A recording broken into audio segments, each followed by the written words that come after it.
Konnichiwa, I'm Astu, and welcome back to Astonished Animations. Today I'll share some quick tips for making anime hair. I have decided to update my model again, and the first thing I wanted to start with was the hair. As you can see, my current hair model is very low poly. You can see I kinda gave up at the back with modeling. The hair behind the neck doesn't even have a texture, it's just a plain colored material. I mean, it is better than my 1.0 lasagna hair, but being a big anime gacha game fan, having seen all the amazing and optimized hair model from those games just inspired me to try doing it myself. So I gave myself a challenge. On my iPad, I opened up Clip Studio Paint, which is my go-to digital painting software now, and I started designing my new hair. I imported an orthographic render of my character's face from the front and directly painted on top. And after that, I imported the result back into Blender as a reference. It is important to render your character's face in orthographic view to make modeling on top of the image easier. I only drew the front view because honestly, I was lazy, and I did have the choice to design my hair on the fly in 3D anyway because it's my hair. But if you are not designing from scratch, let's say you are looking for reference online, you will likely to have the 2D side views as well, and that will certainly be very helpful. Now with my 2D reference done, it is time to start modeling the hair. There are two main ways to start making anime hair in Blender: some good old modeling in edit mode, or using beveled curves. Both methods still require manual modeling and optimization in the end, so it really depends on the design of the hair or which method you are more familiar with. I would say the beveled curve method is better for parts with long thin strands. And modeling from scratch in edit mode is better for short hairstyles, front bangs, and hair strands that only stick out for a little bit. I tried both styles for my hair, but they both came with their own challenges. The beveled curve method can easily create clean-looking curvature in your hair strands, but cleaning up the geometry afterwards can be difficult, as the curves can intersect in many areas. The traditional modeling method gives you more control with the exact shapes, but it can be tedious grabbing vertices around. I kinda got lost in my first few attempts because I could not figure out how 3D artists working on gacha games create such clean geometry. After a few tries, I settled with the modeling method because it is most suitable for my hairstyle, and I also came to a conclusion. There is no shortcut or a better method. Whichever method I picked, I would still have to make a lot of fine adjustments in the end. Even professional artists out there still have to go through the entire same boring process of grabbing vertices and fixing topologies. They just got faster because they have done it many times. I was trying too hard to find a smarter way, but maybe the true way is to just add that loop cut and move that vertex. The path is clear now, there's no secret, so I know what to do. First of all, I started with a sphere, and I created a base mesh according to the hair flow. Do not underestimate the importance of this step because the right base mesh provides the right topology and the right edge flow for the hair strands, reducing time for cleaning up geometry later.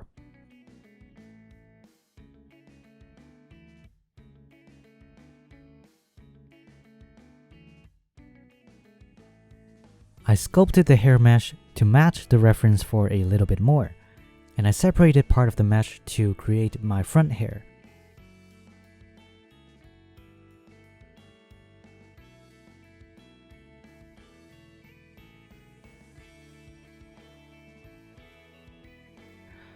After roughly matching the shape and curvature of the front bangs with a simple mesh, I started to work on the individual strands from here.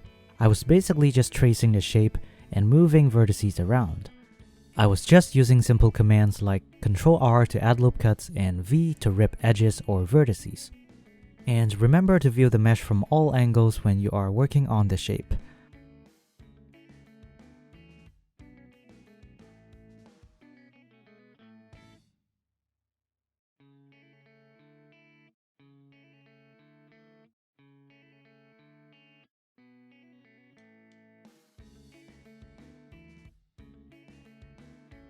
I was was working with the subdivision surface modifier, so I selected these points between the strands and also at the tip and increased their vertex crease to make them sharper. So here is a quick tip for you guys when it comes to modeling hair strands or hair shapes in general. This is something I've noticed from studying a lot of gacha game models. They usually keep their geometry pretty minimal. Usually for a single hair strand, you only need 3 edges, the sides and the middle. And that's usually enough for you to build the volume or the shape of the hair. As you can see over here, it's pretty nice, it looks very clean. And for the back of the strand, it's the same as the front.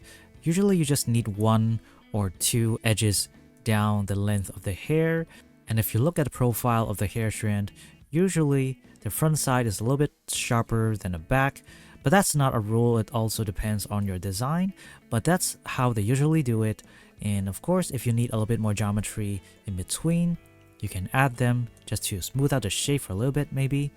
And for flatter hair strands, just like this one on the left, it's pretty much the same. It doesn't matter if it's connected to something on the sides, maybe it's part of the front bang or something, but usually you can deconstruct those parts and you will find individual strands just like that, and each of the strands will have this simple structure of 3 edges down the length. There was a little trick I used, which is to add a Decimate modifier after the subsurf modifier to decrease the mesh density back to the original. It's just a convenient way to smooth out the shapes without adding additional geometry. There might be some weird triangulation here and there, but those could be fixed in edit mode later. There was also a very handy trick I used for making better hair strand shapes, which is to isolate the edges by hitting Shift H after selecting those edges to adjust their shapes individually. Make sure as you do this to turn off subdivision modifier, or else you won't be able to see the edges. After you're done, you can hit Alt H to unhide the other parts. After creating the shape of the front hair, I added thickness to it with a Solidify modifier. What I also did was to add a new vertex group, assigned it to the Solidify modifier, and in weight paint mode, I used the gradient tool to create a gradual decrease in thickness from the top to the bottom. I then applied the Solidify modifier and merged the vertices of the tip of the hair strands, followed by more minor adjustments.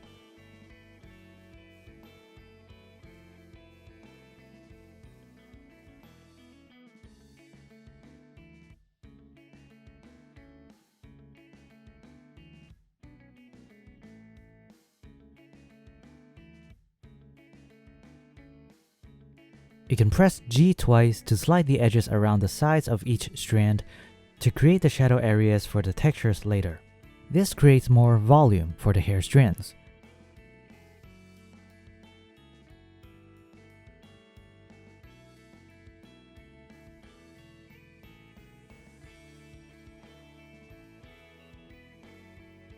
After shaping the back half of the base mesh to match the front hair, I moved on to creating the sides and the back of the hair. I'll play the time lapse for a little bit just so you guys can see how I created those hair strands or shapes around the back and the sides.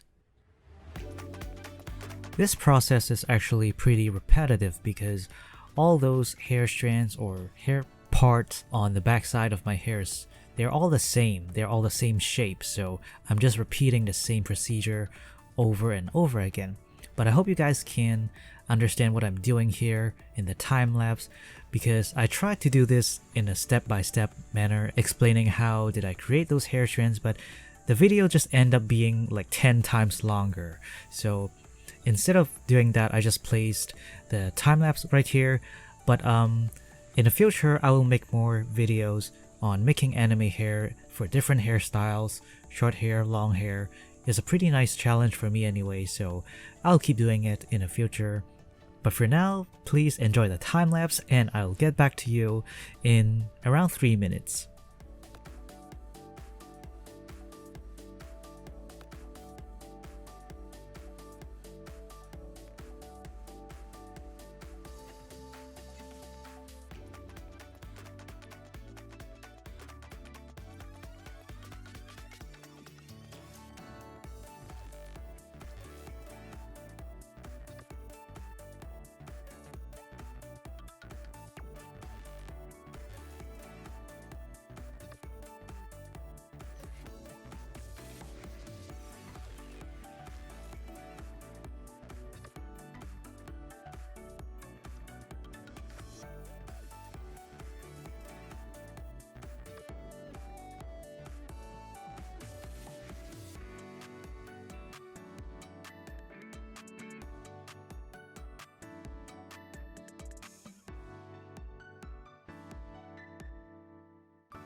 After modeling all the strands, I started to optimize the geometry for a little bit. I felt like the geometry around the top was a little bit too dense, so I focused on merging some of the top vertices. I was following the flow of the hair strands while doing this, merging the side vertices of the hair strands towards the middle. You will create triangles this way, but as long as they follow the shape of the strands and will not be heavily animated, it will be fine.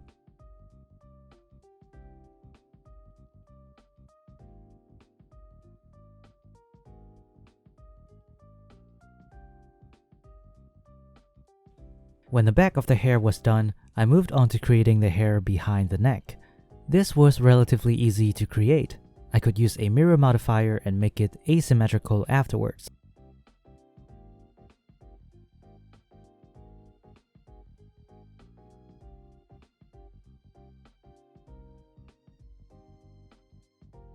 The process for creating the hair shapes is pretty much the same as the back and the sides.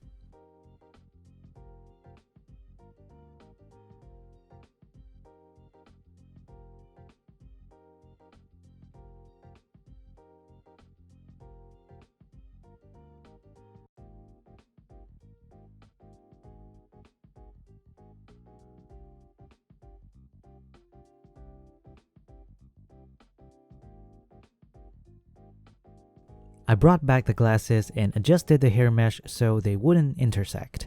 You can see part of the front bang ended up being inside the glasses and part of it ended up being outside, but I thought it looked interesting so I kept it this way. I wasn't happy with how the front hair and the back hair was disconnected, so I decided to merge these two parts into one mesh. I had to redo some of the topology, adding edge loops so both parts could align. After merging those parts, I further reworked and optimized the topology to get a cleaner looking mesh, especially around the top. As the edge flow from the back to the front, I added triangles like this to converge two face loops into one. Also, my optimized mesh still follows the flow of the hair to make sure I wouldn't break the shape. I decided to add some extra detail to the hair behind the neck, but the process was still pretty much the same.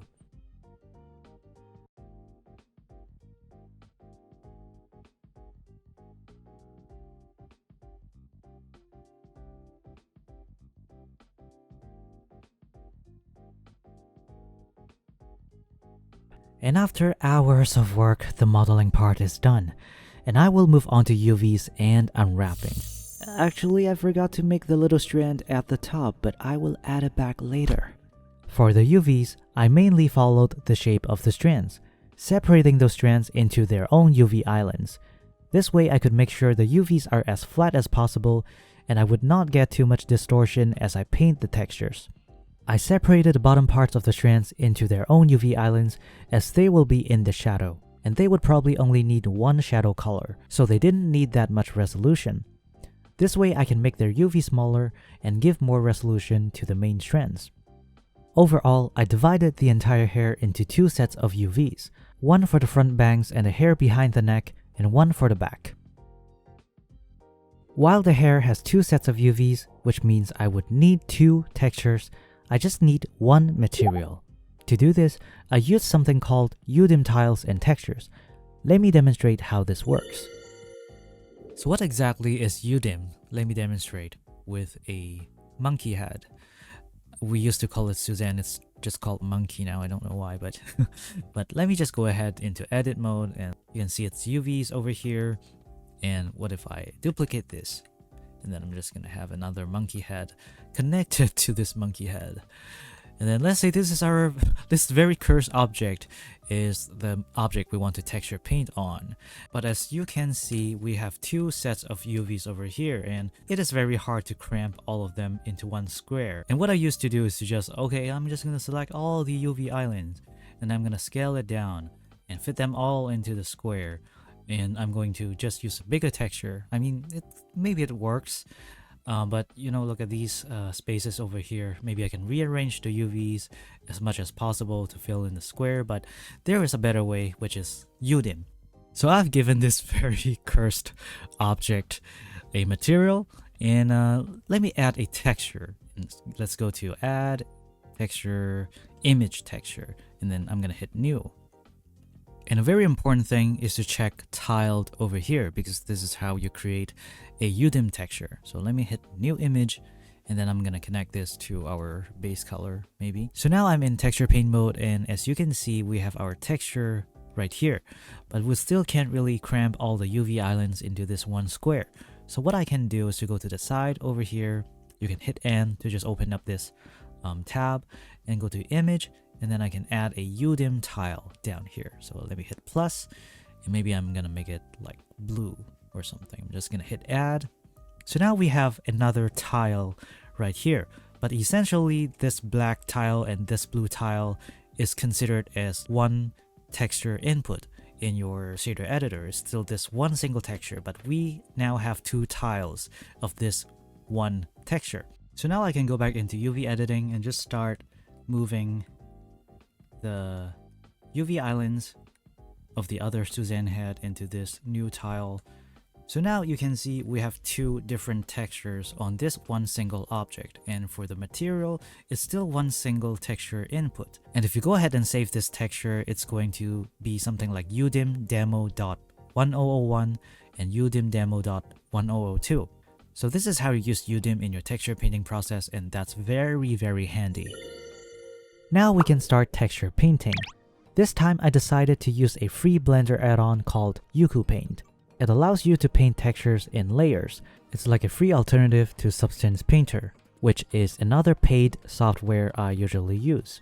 It was in fact my first time using Ucupaint, but it didn't take long before I got familiar with it, as it worked very similarly to other texture painting softwares. I cannot show you guys the entire texture painting process step by step, but I can break down my setup for your reference. First, I loaded in my reference image and created a palette in the texture paint mode. By hitting Shift X, I color picked the base color, the shadow color, and the highlight color, and saved them into the palette. I then went into the Ucupaint tab and added a quick Ucupaint node setup for my material, and I just needed the color channel. Then I started adding my layers. I first added a solid layer using my base color. I then added another solid layer with an image mask for the shadow color. I chose a black mask to start with, and wherever I painted white onto this texture, I would paint in the shadow color. Make sure Use UDIM tiles is checked. In edit mode, I selected the inside and the bottom faces of the hair, and went back to texture paint mode and enabled this icon over here so I could only paint onto the selected faces. Then I used the fill tool to fill these areas with white, so now they have the shadow color. With the same setup, I created two more layers with my shadow color, one for some hard shadow details and one for some softer shadows on top. I was just using Blender's default brushes here, but I did have a drawing tablet with me, which made the process a lot more easier. However, with the non-destructive workflow, you can probably make decent textures with just your mouse. It might take a lot of time, but I wouldn't say it's impossible.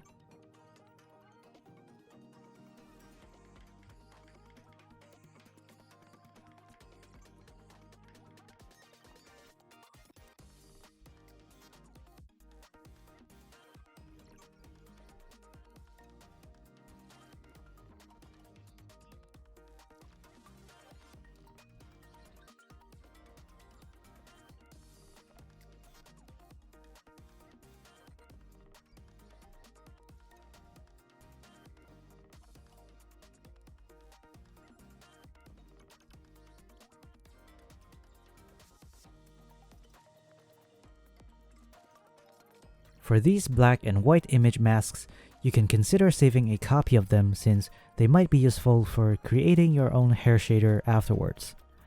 And after that, I painted the layers for the highlight as well. The setup is pretty much the same.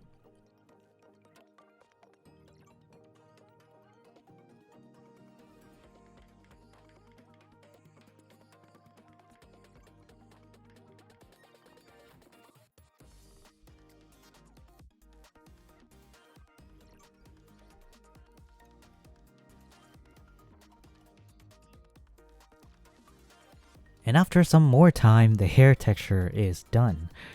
I clicked onto the cock button over here and baked the color channel. And after baking, you can press this little button over here to place your baked image into the shader nodes, or just go ahead and save that image directly. After the hair texture is done, the last thing I needed to do was to just add a little bit of detail onto my face texture to connect the hairline. And finally, it is done. My fascinating updated hair model. At the very least, it already looks so much better than the previous two versions, and I am very happy with the result. I do not have time to update my VTuber model yet, but I will start using this new look in my animations. I feel like the biggest obstacle for me to create such a hair model before was simply the fact that I was overthinking too much, and I was just afraid to go all in. I felt really overwhelmed studying the gacha game models at first, feeling like I could never, but as I tried and learned from the process, it turned out it was simpler than I thought. There was no secret. It just took a lot of polishing, a lot of work, and a lot of time, but they were just some very simple operations repeating over and over again. And as I repeated those processes, I just got more comfortable and faster just over the course of this entire project. And the moral of the story is, the people who grow are those who try, not those who are ready. So don't wait until you think you're ready. You don't need more skills, you don't need to catch up to other artists out there, you just are ready right now. Very often, the greatest learning experience comes from the process and your practice, not from the theories you learn before the process. Thank you so much for watching, and I will see you in the next video. And now I'm gonna go back to farm my gacha games.